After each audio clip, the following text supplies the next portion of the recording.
21 al 25. Amén. También les dijo: ¿acaso se trae la luz para ponerla debajo del almud o debajo de la cama? ¿No es para ponerla en el candelero? Porque no hay nada oculto que no haya de ser manifestado, ni escondido que no haya de salir a la luz. Si alguno tiene oídos para oír, oiga. Les dijo también: mirad lo que oís, porque con la medida con que medís, os será medido, y aún lo que oís os añadirá a vosotros los que oís.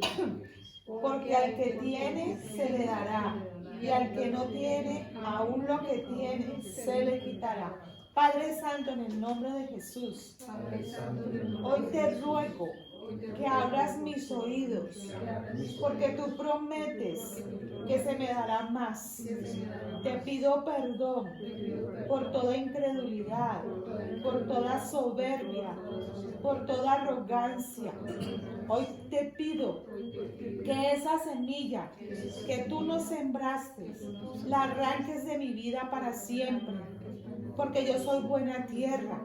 Yo produzco al 30, al 60 y al 100 por uno, porque tú me das sabiduría e inteligencia espiritual, el conocimiento con entendimiento, el temor de Dios y el dominio propio, porque yo mantengo y permanezco sujeta a tu voluntad y a tu verdad, porque solo lo que está escrito es vida para mi vida. Te doy gracias en el nombre del Señor Jesucristo. Amén. Gracias, Señor, porque no escondemos nuestra luz. No somos luz propia, eres tú quien brilla en nosotros y a través de nosotros. Y mostramos a cada ser humano que tú eres vivo y que tú eres real. Te damos gracias en el nombre de Jesús. Amén. Amén. Los invito a que regresemos, y digo regresemos porque el martes pasado leímos este pasaje y hoy vamos a retomar con un recorderis de lo que vimos el martes pasado y a continuar. ¿Se recuerdan qué pasaje estaba usted hablando? No. Yo sé que se van a recordar cuando se los diga. Les voy a dar una pista, les doy una pista. Está dentro de la Biblia. Por Dios. Ok, una pista más cercana con las fiestas. No está en el Nuevo Testamento, perdón, no está en el Viejo Testamento. Está en el Nuevo. Ok, ya se le redujo el 50% de la búsqueda. Empieza por una letra que no es vocal. Está más fácil, no la pueden tener. ¿Ah? Estamos hablando de el médico de la Biblia, pues. Lucas capítulo 10. La semana pasada, recordarán ustedes, estuvimos hablando de la misión de los 70. Como encontramos, si ustedes bien lo recuerdan, hicimos hasta matemática y sencilla, porque el Señor decía, estoy leyendo ahora al principio del versículo 1 en el capítulo 10, después de estas cosas, ¿de cuáles cosas? Ustedes recordarán que las mencionamos algunas de ellas. Cuando el Señor Jesús, o quien está narrando el Evangelio de Lucas, dice, después de estas cosas, ¿de cuáles cosas? Sencillo, uno lee capítulo 9, capítulo 8, capítulo 7, capítulo 6 y se va a encontrar con cuáles son las cosas. ¿Y cuáles eran esas cosas? En el capítulo 9 leíamos, o por lo menos mencionamos, que Jesús había enviado también a futuros apóstoles para que también con poder del Espíritu Santo fueran, sanaran, predicaran y echaran fuera demonios. ¿Ustedes recuerdan? Que se dio una circunstancia bien interesante donde ellos salen y hubo un grupo en una ciudad que no pudo echar el demonio o los demonios que se enfrentaron. Se habían enfrentado muchos antes, habían sanado, habían hecho prodigios en el nombre de Jesús, pero llegaron a un punto donde hubo unos que llegaron y al Señor le dijeron, no pudimos. Y Jesús les dijo, ¿se recuerdan? Que ese tipo no salía sino con ayuno y oración. Estas cosas habían pasado. De este tipo de cosas es las que hablaba la Escritura cuando dice, después de estas cosas. Y noten ustedes que es curioso. Los que iban a ser futuramente sus apóstoles, en ese momento todavía uno podía hablar de discípulos, y es lo que nosotros estamos siendo cada vez que escuchamos su palabra. Es importante que ustedes lo tengan en cuenta. ¿Por qué? Vamos a notar o hacer una especie de paralelo entre estos dos grupos. Hay un primer grupo que recibe la unción y el poder y el ministerio o el llamado ministerial de parte del Señor Jesús, ¿cierto? Que están los 12 que conocemos. Y hay un segundo grupo, el que vamos a hablar, a retomar hoy, que es el grupo de los 70. Uno podría decir que los 70 últimos tuvieron una oportunidad grande de ver cómo era que habían actuado y qué habían hecho los anteriores para ellos aprender.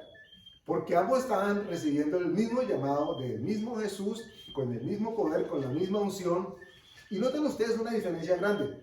No digo que no haya sucedido, pero sí digo que la Escritura no registra que haya sucedido. O sea que podríamos, sin temor a equivocarnos, decir que como la Escritura no lo registra, fácilmente podemos llegar a esa conclusión. ¿Y a qué me refiero? El primer grupo de 12 se encontró en un momento con que tenían el poder, tenían la unción, pero no supieron el cómo hacer. El segundo grupo tenía la misma unción, el mismo poder, pero ellos no tuvieron ningún tipo de, abro comillas, percances. Al contrario, el primer grupo llegó y, Señor, no pudimos echar, ese último estaba duro. Llorábamos y pataleábamos y eso hicimos guerra y no salía. ¿Por qué? ¿Qué pasó, Jesús? El segundo grupo no hizo ningún tipo de esos comentarios. El segundo grupo, al contrario, dice que llegaron regocijándose, porque a donde entraban, los demonios se rendían. Donde entraban y había necesidad de sanidad, la gente era sanada. O sea que algo vio este segundo grupo que el primer grupo hizo o que no hizo, y aprendieron, porque la unción y el llamado era exactamente el mismo. Pero los resultados, o lo que vivieron esos resultados, fue dramáticamente diferente. Son de estas cosas que la Escritura empieza diciendo, leo capítulo 10, versículo 1, retomemos, ahora sí leámoslo todos, dice, después de estas cosas, designó el Señor también a otros 70, a quienes envió de 2 en 2 delante de él a toda ciudad y lugar donde él había de ir. Y les decía, la mies a la verdad es mucha, mas los obreros pocos. Por tanto, rogad al Señor de las mies que envíe obreros a sus mies. Y he aquí yo os envío como corderos en medio de lobos. No llevéis bolsa, ni alforja, ni calzado, y a nadie saludéis por el camino. En cualquier casa en donde entréis, primeramente decid, paz sea a esta casa, y si hubiere allí algún hijo de paz, vuestra paz reposará sobre él, y si no, se volverá a vosotros. Para ahí, cuando dice que si hubiere allí un hijo de paz, uno podría decir, ¿y cómo sabe uno si donde llegó, ahí está la paz de Dios? Recordarán que también hemos venido hablando de manera paralela el tema del llamamiento y la elección, ¿ok? Porque cada vez que la palabra es predicada, la Escritura dice que las ovejas oyen su voz y o lo siguen o despiertan o ponen atención o ponen la semilla que va a ser luego germinada para que produzca frutos en abundancia. Cuando dice que si la paz que ustedes manifiesten encuentra eco a donde ustedes vayan, significa que encontramos no un adepto, no un discípulo, encontramos un hermano, sino que ese todavía no sabe que somos familia, en el caso de que no conozca todavía nada de Dios. Hablábamos también, salto ahora al versículo 18, y leeremos 18, 19 y 20. Dice el 18, y les dijo, yo veía a Satanás caer del cielo como un rayo. Paren allí. ¿Qué había escuchado Jesús justo antes de este versículo? Cuando ellos le dijeron, o cuando Jesús le dijo, yo veía a Satanás caer del cielo como un rayo. ¿Qué había acabado de escuchar al Señor Jesús? Que había No, no miren de reojo, no miren de reojo. que había echado con el demonio. Que había echado, ellos llegaron, ahora sí, los invito, 17. Volvieron los 70 con gozo diciendo, Señor, aún los demonios se nos sujetan en tu nombre. Ahí es cuando Jesús les dice, yo veía a Satanás caer del cielo como un rayo. Y hablamos también de este versículo, ustedes recordarán, con el tema de caído como un rayo. E hicimos o planteamos una asociación, una reflexión en el sentido de que como un rayo significaba que o cayó muy rápido, o cayó con mucha fuerza, o cayó con mucho poder. Y no sé ustedes si a la lectura de este mismo versículo en otros momentos han hecho una asociación que parece obvia. Voy a leer y después les hago la pregunta. Dice, yo veía a Satanás caer del cielo como un rayo. Esto significa que era algo bueno o malo para Satanás, o era algo bueno o malo para la tierra. ¿Qué podría significar esto? Era malo para Satanás. Era malo para Satanás, ¿cierto? Dice, y leo de nuevo, yo veía a Satanás caer del cielo como un rayo. Y ahí uno podría confundirse un poco en términos de que cayó como un rayo, pero uno se imagina o asocia inmediatamente los rayos que conocemos. Y un rayo cuando cae, todo el mundo quiere pagar escondedero, ¿cierto? Usted puede que esté debajo de la casa, vio el relámpago y usted inmediatamente dice, ay Jesús, si tiene algo de cordura en su mente, y si no se puede esconder, por lo menos sube los hombros. Uno cree que los hombros arriba los van a proteger el rayo, no hace nada, pero uno cree que sí. Como un rayo. Entonces cuando se manifiesta, se habla de Satanás cayendo como un rayo, uno dice, uy chica, cayó y viene con toda. Y Dios quiere hablarnos a propósito de nosotros ser considerados enviados y ministerialmente llamados. Y hablo ministerialmente para despojarnos un poco de ese paradigma en términos de que el ministerio solamente está a cargo de una persona o una pareja o dos personas, porque el ministerio es ministrar. Si es cierto que más claro no puede ser, voy a tratar de explicar un poco. Cuando uno dice el presidente, es alguien con autoridad, ¿cierto? Pero cada vez que usted o yo presidimos, estamos actuando como presidentes. ¿Qué es presidir? Es estar a cargo o dirigiendo un grupo, una reunión, de manera que cuando usted se reunió con sus compañeros o compañeras de universidad y dijo, venga muchachos, ¿qué? Lo que vamos a hacer es, vamos a estudiar de esta y de esta manera. Usted está presidiendo, sin que nadie lo haya invitado, tal vez sí lo dijeron, está presidiendo la reunión, está estableciendo cuáles son las pautas. Y después usted llama al orden. El presidente lo que hace es básicamente eso. Ahora, el ministro de Dios lo que hace es ministrar. Noten ustedes que cuando lo concebimos así, ya la idea de que es que tiene que ser alguien investido, así que flote, hombre o mujer, y que dispare rayos y centellas para que la gente se caiga, o para que ministre o enseñe la palabra, entonces cae un poco esa imagen. Porque si yo les digo a ustedes, o ustedes entienden, que ministrar es ministrar, la pregunta sería, ¿qué es ministrar? Sencillo. ¿Qué es ministrar para ustedes y para nosotros? Dirigir. Dirigir. Enseñar. Ahora, hago una pregunta. En algún momento de sus vidas, indistintamente de cuál sea la labor que usted lleve a cabo, en algún momento de sus vidas, ¿ustedes han dirigido o han enseñado a alguien? Eso significa que han ejercitado un ministerio. Ahora, la pregunta que tendríamos que hacernos es, ¿cuál es el ministerio que Dios quiere que nosotros ministremos? Y la respuesta, pues para nosotros los creyentes cristianos es obvia. Estamos hablando de las buenas nuevas del Evangelio. ¿Hasta ahí estamos claros? Entonces, bueno, por lo menos en los recorderis que estamos haciendo de la semana pasada. Dice Jesús que él veía como Satanás caía del cielo como un rayo. Y entonces uno al rayo, cuando viene cayendo, uno por lo menos se esquiva. si es algo aterrizado, ¿cierto? Uno dice, rayo, ven a mí, cállame, que te mato. No, ay, se esquiva y se mete bajo el árbol, el peor lugar donde se puede meter, ¿cierto? Cuando el rayo cae, lo mejor es darle gloria a Dios, Señor, porque un rayo es un rayo. Bueno, cuando hacemos esa comparación entre la descripción que hace Jesús de Satanás, que caía como un rayo, y cuando estaba cayendo él como un rayo, cuando el segundo grupo, particularmente en este caso, estaban echando fuera demonios a diestra y a siniestra. Demonio que se les aparecía, demonio que echaban. Cojo que salía con pierna nueva y hasta con manicure y pedicure le hacían todo nuevo otra vez. Y el diablo estaba viendo eso en el cielo, dice la escritura que cayó como un rayo. Pero en este caso, como un rayo, no necesariamente como concebimos nosotros el efecto natural, pero de rápido, porque su reino estaba siendo movido, socavado.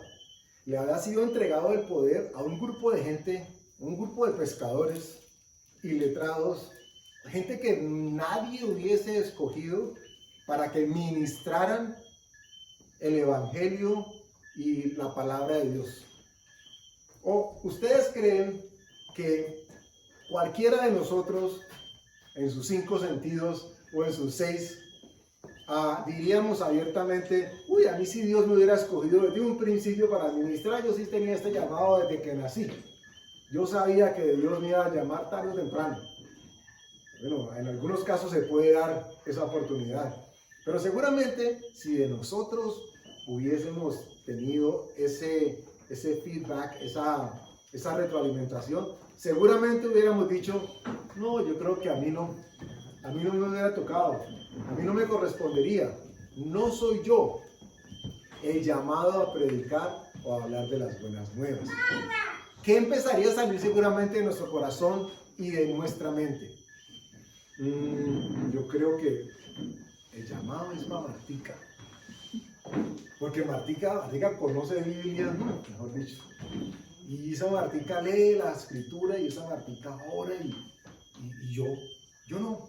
Empezaríamos nosotros a establecer una especie de juicios o referentes para establecer, abro comillas, quién en teoría sí calificaría como un ministro de Dios. Y retomo para aquellos que están llegando, que estamos hablando de que un ministro es alguien que ministra. Así de sencillo. Lo que pasa es que estamos hablando de un ministerio dentro del reino de Dios. Pero si alguno de ustedes ha ministrado en otro momento, significa de que ha estado actuando como ministro o ministra. Lo que pasa es que tal vez no lo ha hecho como ministro o ministra de parte de Dios. Es decir, el conocimiento y el acercamiento hacia eso ya lo hemos tenido. Jesús dice acto seguido, estamos retomando Evangelio de Lucas capítulo 10 y estamos leyendo versículos 17, 18 y 19. Cuando los 60 regresaron con tanto gozo y decían, Señor, no vas a poder creer. Esto era increíble que pasara, pero seguramente pasaba. Señor, no vas a creer lo que pasó. Y ustedes se imaginan a Jesús cuando alguien le decía, no vas a creer, decía como, yo entiendo lo que quieres decir. Yo entiendo lo que quieres decir, pero no sabes lo que estás diciendo. Claro que sí puedo creer. Yo creo, yo creí en ustedes. Y Dios quiere que ustedes y yo sepamos que a pesar de lo que éramos, a pesar de lo que somos o de lo que creamos ser, Dios decidió creer en nosotros. No teníamos un palmarés, un respaldo ni académico, ni filosófico, ni de vida, seguramente.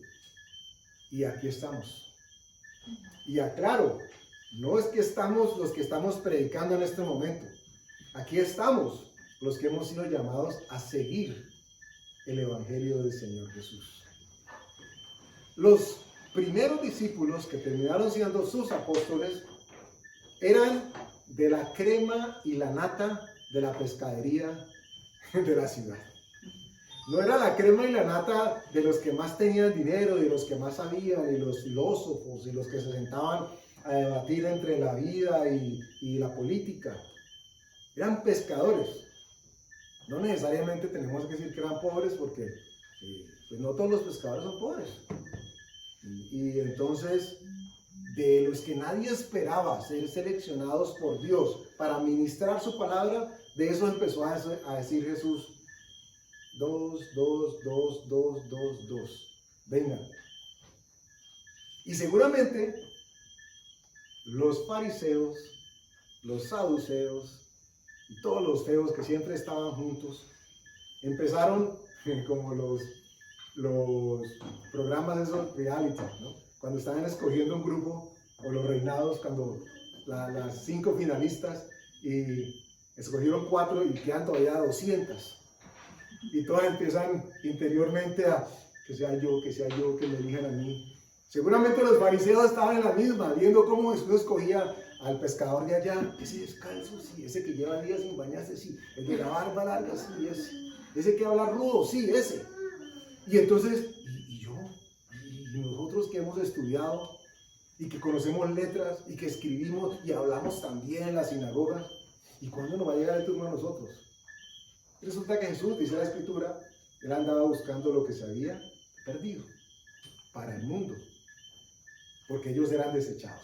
Esto es importante que ustedes y yo lo tengamos en claro y en cuenta, porque Dios no hace acepción de personas, y Él cree en nosotros como creyó en sus discípulos, posteriormente los apóstoles. Así que no importa en qué condición usted se vea en este momento, usted pueda decir: uy, pero es que yo a duras penas me sé de 3:16, ¿de qué evangelio es que? ¿De Juan? No, del evangelio de Hebreos. Ay, eso no es un evangelio, no importa, pero es el que me sé.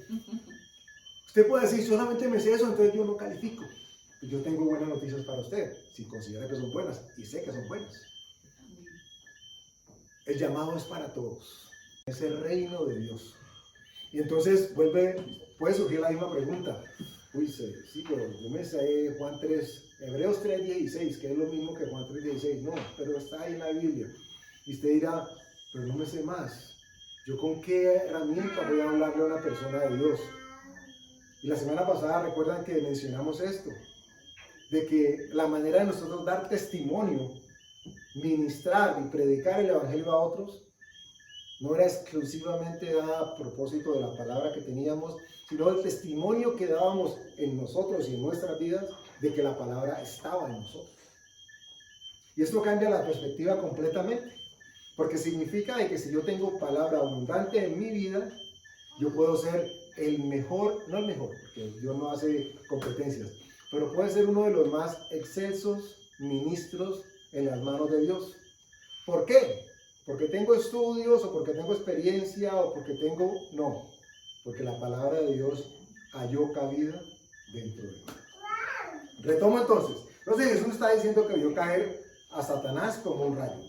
Pongan el dedito allí en Lucas y vamos por un momento a el Salmo 44. No, perdón, Salmo 44 no, Isaías 14. Isaías 14. Recuerden mantener el dedito ahí en Lucas, que regresaremos ahora. Estamos leyendo Lucas 10, pero vamos para Isaías capítulo 14 y vamos a leer 12, 13 y del 12 al 15 vamos a leer. Amén. Ahora, cuando estemos leyendo el primer versículo, que es el 12, por favor, los invito a que tengamos en cuenta y creemos el puente conector con el versículo que acabamos de dejar en Lucas, que es el 18, dice: y les digo, yo veía a Satanás caer del cielo como un rayo. Y como hablamos al principio, esto podía abrir un debate de qué era lo que yo pensaba, si era un rayo, si era una centella, si era un rayito, si era nomás una luz. Para que no nos deje la incertidumbre como en ascuas, la Escritura misma nos dice qué es lo que Jesús estaba diciendo. Entonces le invito a que leamos Isaías 14 y leamos el versículo 12 en adelante. Amén. Dice: ¿cómo caíste del cielo, oh lucero, hijo de la mañana? Cortado fuiste por tierra, tú que debilitabas a las naciones. Para allí, un segundo. Esto es Dios hablando del momento en que el lucero, ¿cuál lucero? Satanás. ¿Cierto? Todos sabemos Lucifer. que ese era el nombre que él tenía originalmente. Lucifer. Por eso se habla de Lucifer, que en realidad significa es un ser de luz. Entonces cuando dice, ¿cómo caíste del cielo? Noten ustedes que aquí ya esta explicación o esta descripción más bien no es que te abre la posibilidad de que, uy, Satanás cayó en bombas porque es que en la tierra estaban armándole desde coche. No, no, aquí Dios está siendo muy explícito y dice, ¿cómo caíste, Satanás? O sea, Fuiste cortado. fuiste cortado. Uy, qué pesar con eso. Esto trae a la memoria nuestra seguramente lo que Jesús estaba expresando en el momento en que los discípulos le decían, todos los demonios se nos sujetan, Jesús. Y él dice entonces, regresemos al Lucas 18, yo veía a Satanás caer del cielo como un rayo. Lo veía caer ¿cómo? Del lugar de privilegio que en algún momento tuvo. Ya vamos a llegar a alguna parte porque estamos mencionando al señor Satanás. Versículo, estamos otra vez en Lucas, versículo 19. He aquí os doy potestad de hollar serpientes y escorpiones y sobre toda fuerza del enemigo y nada os dañará. Ustedes recordarán que también mencionamos que la Biblia habla de una cronología aún en la misma descripción que hace de las cosas y de los eventos, ¿cierto? Entonces Jesús primero nos dice, yo veía a Satanás caer del cielo como un rayo. Y luego les dice, después de cuando, de que Satanás haya caído, les dice, he aquí os doy potestad de hollar. Ahora, hollar, ¿qué significa hollar para ustedes? Apretar. Apretar, ¿alguien más? Pisotear. Ah, Nadie dice que puede ser hacer hoyo, ¿cierto? No, estamos claros que no es eso. Juaca. Era el que creía que era hacer hoyos. Bueno, hice la pregunta porque es válida la apreciación, porque uno podría decir, por eso le insisto en leer de una manera muy inductiva haciéndonos pregunta, hollar, ¿qué significa hollar? Hollar es más cerquita de hoyo, entonces, hacer hoyo. Bueno, uno podría decir que si uno mete la pata en un hoyo, pues casi queda que holladamente Hay un aparato que cojo. llama un hollador. Hay una herramienta en jardinería que se llama hollador, que es que se saca el bocado de la tierra con una especie de tijera. Dice que nos da potestad de hollar serpientes. Alfonsito decía ahora, con mucha razón, uno de los significados de hollar es pisar o patear, dependiendo del contexto. Ahora, en el griego hay dos definiciones muy cercanas que se han utilizado paralelamente para hablar de estos eventos o de este pasaje. La primera es, literalmente, se dice pateo. El significado de hollar es pateo. Y en griego es P-A-T-E-U-W. Pateu. Eso es como francés. No creo que sea griego. Bueno, y la otra opción, que es muy parecida, pero inclusive con un tinte jocoso, que es catapateo. El pateo significa con patear con fuerza, ¿cierto? Y el catapateo es cuando dice, si no te quitas, quítate que te pateo. Algo así, Una legada. que te pateo. Bueno, pero pateo o catapateo significan relativamente lo mismo. Es el significado de hollar. Hollar no de hacer un hueco, sino de me encuentro con una circunstancia o un animal. En este caso, porque Jesús decía que nos había dado potestad de hollar. Entonces uno dice, uy, Jesús me dio potestad de hollar. Entonces arrimo ahora a la agrícola y compro el hollador. Para agarrarme a hacer huecos. No. Si nos dio poder de hollar, significa que es poder de ¿qué? De pisotear, de patear, de deshacernos de algo que o hundir, o, bueno, porque si cuando uno pisotea, está hundiendo, aplastando. Podría ser esa la definición que la Escritura nos da. Entonces ya saben que ustedes pueden patear o catapatear. Y uno diría, por el contexto, de que patear es, más o menos, tomé la determinación, y catapatear es cuando, sí, que te voy a patear ahora sí. Hollar. La Escritura dice que Dios, el Señor Jesús, nos dio potestad para hollar sobre serpientes y escorpiones. Y la descripción de ese ejemplo es muy manifiesta, porque yo no sé si ustedes, que son tan animalistas o tan ambientalistas, ¿qué han hecho ustedes cuando se han encontrado con un alacrán? Algunos salen corriendo, sí. Ok, otros son aplastadistas. Ok, pero ¿a cuál de ustedes, de los que tienen así esos bríos y son valientes y dicen que sacan todos los alacranes en línea, que los atiendo de 10 en 10? ¿Cuántos de ustedes sentirían los mismos bríos o el mismo ímpetu estando descalzos? Cuando yo primero corro por la boca. ¿Cuántos podríamos decir, yo tengo ya callo en el pie y no importa, no lo piso? Porque los escorpiones y los alacranes tienen una particularidad, y es que tienen su aguijón hacia arriba. ¿Ok? Entonces uno dice, ¿por qué Jesús hablaba de que nos daba potestad de hollar? O sea, de pisotear o de patear. Porque yo al escorpión o al alacrán lo puedo pisotear. Pero ¿y a quién yo pateo? Uno no anda pateando un alacrán. Imagínese usted pateando el alacrán y se le quedó pegada en la bota del pin. Usted no se dio cuenta. Yo creo que les conté a ustedes aquí una vez, sí, les repito. Eso pasó hace un par de años en el colegio donde laboro. Una niña estábamos en descanso, y la niña empezó a dar voces de alarma. Y como trabajamos en un colegio campestre, ella estaba con un grupito de amigos, y usted de pronto se quedó pálida y quieta, y ¿qué te pasa? ¿Qué te pasa? ¡Ay, un animal se me está subiendo! ¡Un animal! Y entonces pues los niños hicieron la bulla y empezaron a llamar a ver quién llegaba. Y llega uno de los de la brigada, pero es hombre y es una niña. Entonces pues ahí ese respeto, no la podía tocar. ¿Y qué hacemos? Entonces cogen tijera, porque el animal ya lo sentía que caminaba por su pierna.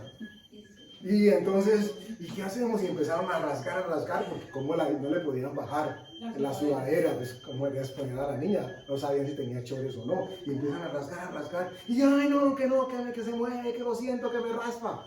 Cuando finalmente lograron llegar hasta donde estaba el animal, era un paquete de choclitos, de limón, que se le habían deslizado seguramente por el bolsillo que tenía roto. Y entonces eso fue chiste, anécdota para todos, por supuesto. Pero lo que se vivió previamente fue supremamente interesante. Porque los niños que estaban a su alrededor, todos gritaban: hagan algo, la va a picar, la va a matar. Era el choclito asesino. Y para los que no saben qué es el choclito, pues los maicitos esos fritos, con sabor a limón. Bueno, algo así, imagínense ustedes una persona bien valiente con un poco de alacranes y escorpiones y de pronto se agarre a matarlos sin estar equipado. Lo que tenemos que recordar es que Dios a ustedes y a mí nos dotó, nos dio un poder.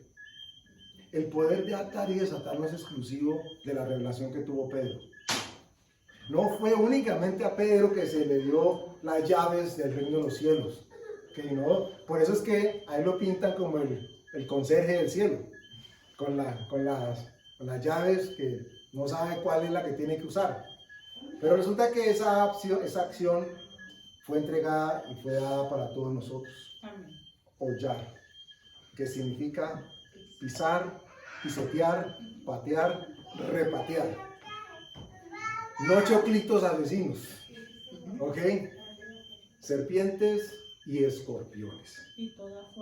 Y toda fuerza Ustedes recordarán, lo voy a citar, no lo vamos a leer necesariamente, pero ustedes recordarán que parte de la descripción que hace el apóstol en la carta de los Efesios, en el capítulo 6, cuando habla de la armadura de Dios, hay algo que él establece cronológicamente como lo primero que hay que tener claro. ¿Ustedes recordarán qué es?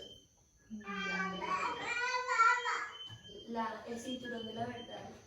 Cinturón de la verdad. Nos nuestros lomos con la verdad, nos vestimos con la coraza de la justicia. Vamos a leerlo para que no quede simplemente como a nuestra memoria. Efesios 6, no pierdan Lucas, que regresamos ahora a Lucas ahí.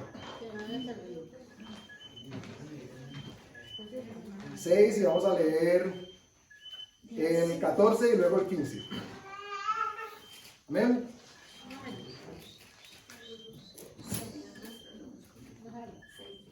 Dice, como decía Pablo ahora, estad pues firmes, ceñidos vuestros lomos con la verdad y vestidos con la coraza de justicia. Aquí es claro que tenemos que andar en la verdad de Él y haber sido justificados por Él para poder enfrentarnos a cualquier cosa con la vestimenta que nos está dando. Una vez que tenemos la verdad y que tenemos la justicia, la Escritura dice, y calzados los pies con el apresto del Evangelio de la paz. ¿De qué paz estamos hablando? La paz que sobrepasa todo entendimiento, pero habla del Evangelio de la paz. Es decir, las buenas nuevas. Somos calzados con la palabra de Dios. Por eso cuando Jesús decía, si ustedes entran a una casa y ustedes declaran sobre esa casa su paz, la paz de ustedes, si hay alguno que haya hecho eco, va a recibirla, y si no, la paz se viene hacia ustedes. Y decía, y si no, sacuda hasta el polvo y va a ser más duro el castigo para esa. Pero no lo vamos a mencionar así en tema de castigo. No estamos llamados nosotros a establecer juicios sobre otros. Pero lo que sí es evidente es que la Escritura nos describe a nosotros el Evangelio, la palabra de Dios, como algo que para nosotros es sinónimo de calzado. Es decir, que para poder ir a hablar, a predicar, a ministrar, a enseñar o a compartir con otras personas, lo primero que tiene que haber en nosotros es calzado. Porque el Señor nos había dicho, ustedes recuerdan, ahora lo leímos en Lucas, Jesús le dijo a estos 70, vayan sin calzado, sin morral, sin ruana, vayan sin nada. Vayan sin nada. ¿Y cómo así? Oye, pero Jesús tiene sus cositas. ¿Cómo así que nos vamos sin calzado y vamos a agarrarnos a patear escorpiones, serpientes y alacranes? Entonces, obviamente, Él no está hablando de un calzado literal. Está hablando de un calzado espiritual, que es el que tiene poder sobre el enemigo. Porque ya el poder no era el olor que salía del calzado que ellos tenían. Porque eso alguien podría decir, no, yo estoy en una unción. O sea, la Pecueca y yo somos uno. Y eso echa fuera demonios. seguramente huele tan feo que ningún demonio lo soporta. Pero cuando él estaba diciendo que nos daba poder para hollar sobre serpientes, pues nos estaba equipando, estaba diciéndonos, ustedes y yo tenemos lo que necesitamos ahora con la verdad y la justicia de parte nuestra para decirle al enemigo, recordarle lo que pasó cuando cayó. Porque Isaías decía, con sorpresa hace el narrador, ¿cómo caíste? O sea, qué totazo te diste, Lucifer. Te diste duro y en la torre. Y como si fuera poco, todos los elegidos de Dios quedaron con un poder que tú andabas buscando. De hollar, de desbaratar, de deshacer las obras de cualquier enemigo. Espero que con la manera como estamos nosotros transmitiendo esto, haya claridad entre ustedes y yo de que ese llamado a pisar, o ese llamado a enseñar, o ese llamado a compartir, no es exclusivo para alguien que de manera temeraria osa predicar la palabra. O que de manera temeraria osa instruir con algo de sabiduría a una congregación. Ese llamado está, por supuesto, para absolutamente todos nosotros. No hay excepción de personas. No hay jerarquía en términos de yo tengo más años, entonces yo tengo más derecho. Dios nos llama a todos y cada uno de ejercer y poner en práctica el llamamiento que Él ha hecho para nosotros. Para que patemos o para que pateemos, como quieran. Cuando se dice cortado fuiste por tierra, ¿qué significado tiene? Imaginémonos la descripción como tal. Si yo estoy en un árbol donde hay muchos mangos, un racimo de mangos, y yo cojo una tijera y corto el racimo, ¿qué le va a pasar al racimo? Va a caer y se va a dar contra el mundo. Satanás vivía en el reino de los cielos, compartía con Dios, tenía acceso a las reuniones, a los comités de herencias que tenía Dios, tenía acceso. La escritura dice que él era acusador, y en algún momento, seguramente, cuando no acusaba, formaba parte del grupo especial, era el lucero de la mañana, y de pronto, como consecuencia de su rebelión, es cortado. Y donde él estaba prendido, que era el fruto de Dios, de pronto ya no tiene dónde asirse, porque Dios lo ha cortado, y cae y se estrella contra el mundo. Literalmente lo que ha pasado es eso. Él ha sido cortado de estar delante de la presencia de Dios. Algo que a nosotros nos ha sido dado por misericordia. No por herencia o no porque hayamos hecho esto o aquello. Imagínense lo curioso y lo paradójico para este personaje. Que lo que buscó por la fuerza, se dio cuenta que Dios lo había dado por gracia a quienes simplemente recibieron el sacrificio de su Hijo. Les recordó a todos aquellos que recibían el sacrificio que habíamos sido hechos a su imagen y a su semejanza. Y que no teníamos que procurar, aunque infortunadamente muchas veces la carne quiere hacerlo, no teníamos que procurar reinar nosotros, sino al contrario, permitir que Él reinase en nosotros. Eso nos hacía cada vez más a su imagen y a su semejanza. Entonces, estamos calzados con el Evangelio de la paz. Ya sabemos que Satanás cayó cortado como usted no se imagina. ¿Por qué es necesario que nosotros tengamos los pies con calzado? Importantísimo.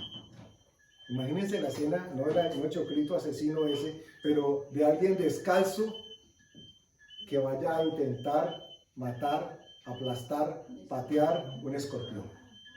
Es más, en el campo se acostumbra, sobre todo cuando recién se llega al lugar donde se está despejando el espacio, la gente deja sus chanclas, pantuflas, los slippers, no sé cómo le digan en otras partes, que las dejan al lado de la cama para el otro día levantarse y ponérselas, ¿cierto? Lo primero que hacen o enseñan a hacer es que sacudan, porque eso sí sería peligroso. Usted meter el pie y encontrarse con el aguijón del escorpión del alacrán ahí levantadito esperando. Entonces, descalzos, no podríamos ni siquiera atrevernos a considerar el enfrentarnos al enemigo. Pero calzados con el Evangelio de la paz, calzados con la palabra de Dios, ungidos con el poder que llega a través de la palabra, con ese sí Dios, Jesús nos dice, patea, repatea, pisa y repisa, porque yo te he dado poder. Ese es el poder que Dios está esperando que nosotros pongamos en práctica y ejercitemos cada vez que compartimos de su palabra. Porque recuerden, el llamamiento es para todos. Hago una apreciación. Los escorpiones, apreciación no, información. Los escorpiones, cuando pican, no sé si el término sea pican, muerden, escorpionean a la víctima, a la cranean, escorpionean, no sé si es picar o qué. Dicen que inyectan una toxina que afecta el sistema nervioso de su víctima. ¿Okay? Y lo que sucede después de que ese sistema nervioso ha sido afectado es que quedan paralizados. Y una vez paralizados, ellos llegan y succionan, se le toman toda la savia. ¿La salvia? La savia. Bueno, todo lo que le produce vida a esta persona mientras está en shock porque su sistema nervioso está totalmente paralizado. Algo parecido con la realidad espiritual. Cuando un escorpión, un espíritu inmundo, un pensamiento, una costumbre, una declaración, lo que sea que venga a la mente de ustedes, pica, muerde o inyecta a alguien, lo primero que sucede normalmente es que el sistema nervioso de esa persona se ve afectado. Y no es que alguien diga, ay no, a mí no me pasa nada porque como yo era ya nervioso, a mí eso no me afecta. Que me piquen todas las escorpiones porque yo nací nervioso. Pero no estamos hablando de ese tipo de nervios. Pero estamos hablando de perder la paz. Porque el propósito del veneno es afectar el sistema nervioso. El propósito de Satanás es quitarnos o procurar quitarnos el calzado con que nosotros hemos sido calzados. ¿Qué es? Dice la Escritura, el Evangelio de la paz. La Escritura nos dice en 2 Corintios 4:4 que el Dios de este siglo, ¿qué hizo? Cegó el entendimiento. Y Dios dice que al contrario nos quiere dar a nosotros sabiduría, ¿cierto? Revelación, para que las vendas caigan de nuestros ojos, los tapones caigan de nuestros oídos, para que en vez de andar descalzos procurando matar escorpiones, nos calcemos con el Evangelio de la paz. ¿Quiénes tienen acceso al Evangelio? Solamente abro comillas, los ministros, los evangelistas, los misioneros, los pastores, los maestros, solamente ellos. Todos los que necesitemos calzado. Tenemos ahora no solamente derecho, sino acceso al calzado. Y a ustedes, las señoras, bueno, a mí también me gusta el calzado, pero hablo de las señoras que requieren de un calzado para cada una de las pintas, no se puede combinar y no se les ha ocurrido, no sé por qué deberían, para que amplíen su gama. Cogen un zapato de un color y otro de otro y quedan con más. Si tenían 20 pares, ahora pueden quedar con 40. Los futbolistas están haciéndolo para que vean. Si los futbolistas lo hacen, ¿por qué las señoras no?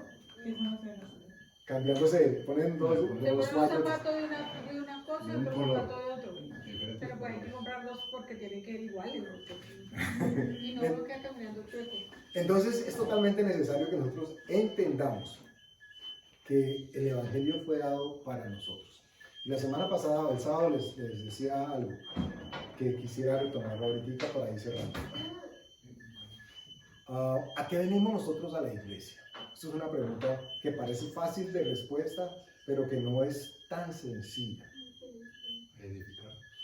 Nosotros venimos a la iglesia ¿a qué? A edificarnos, a escuchar, a tranquilizarnos, a aprender, a escuchar, a socializar, a desaburrirnos porque está aburrido, aunque para muchos ese parche para nada es invitador. Uy, ¿qué vas a hacer? Vamos a la iglesia, yupi. Uy, sí. No. Algunos no.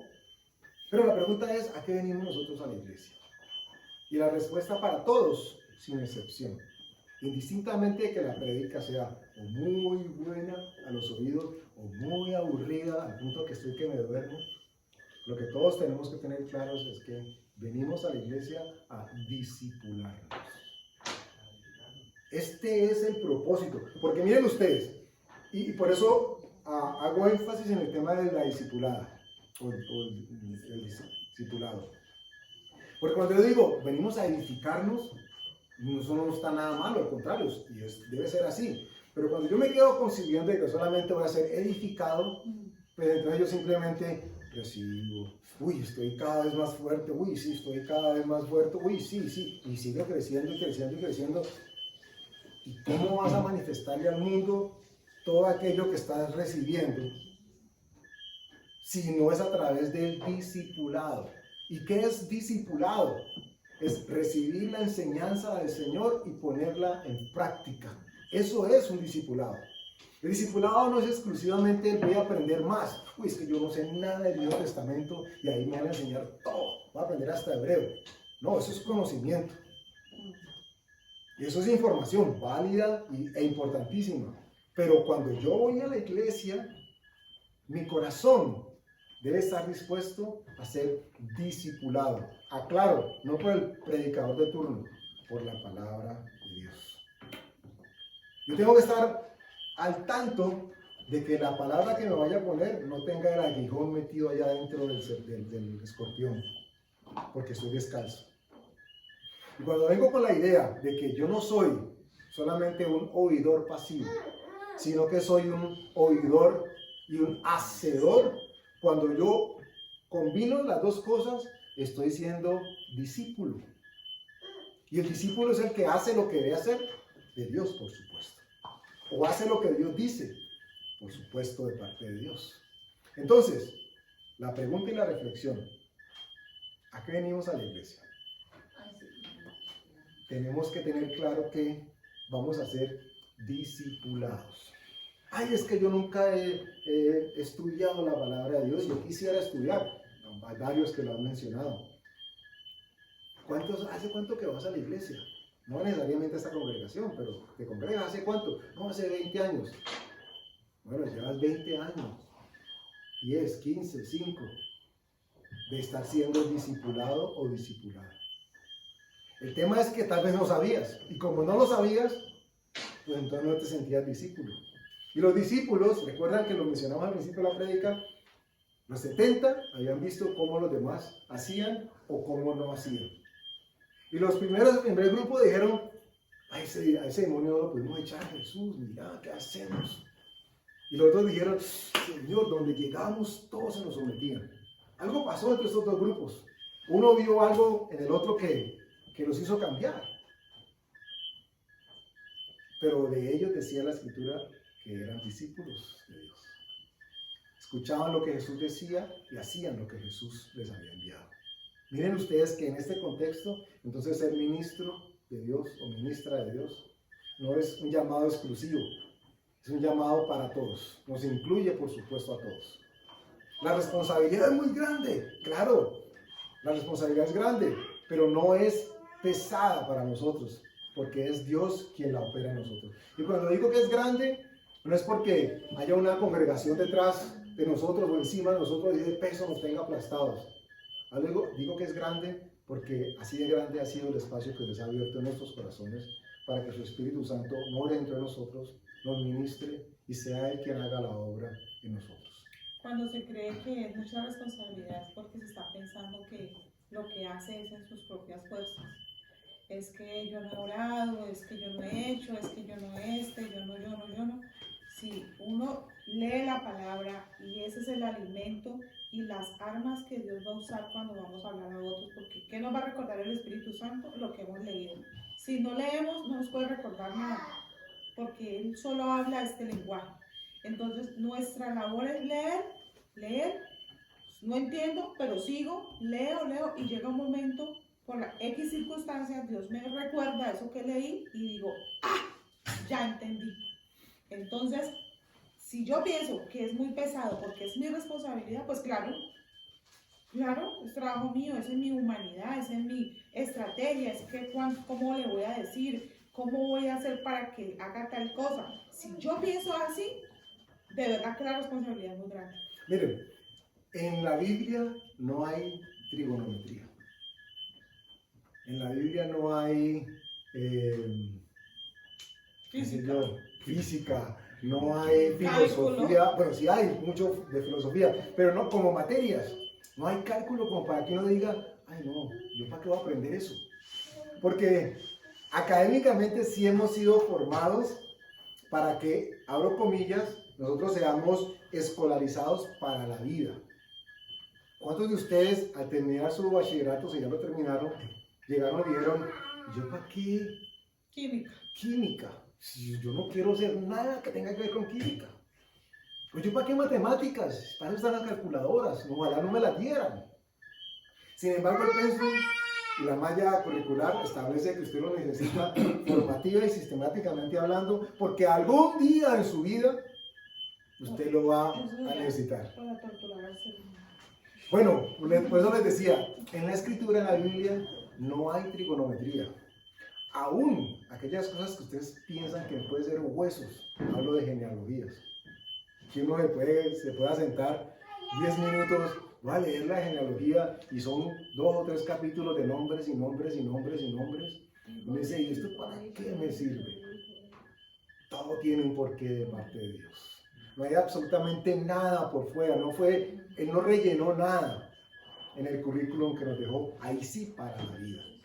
Y en la medida en que nosotros podamos aplicar en nuestro día a día lo que estamos oyendo, leyendo y viendo, entonces vamos a ser, como dice la Escritura, verdaderamente sus discípulos. Yo me acuerdo cuando empezó de moda el famoso coaching. Okay. Y la persona que nos estaba dando ese seminario decía que él quería que nosotros fuéramos discípulos para aprender sobre coaching, que era enseñar, aprender o ingerir estos conceptos, pero a su vez también practicarlos y defenderlos. Imagínate tú, cómo el mundo secular coge esta idea, la aterriza, la aplica y todo el mundo queda Y la vuelve maravillado. humana, porque eso es volverla humana, porque vas a ser tú el que agrada, vas a ser el tú que convence, vas a ser el que tú haces todo, tienes que sentarte a hacer estrategias, a pensar y a calcular cómo llegarle a, si es vendedor, si es una persona que tiene que atraer a otras personas. Eso es un trabajo muy duro. Personalmente a mí me parece muy duro. Aquí nosotros sin estrategias de marketing, de ninguna clase, simplemente Dios nos llena la boca.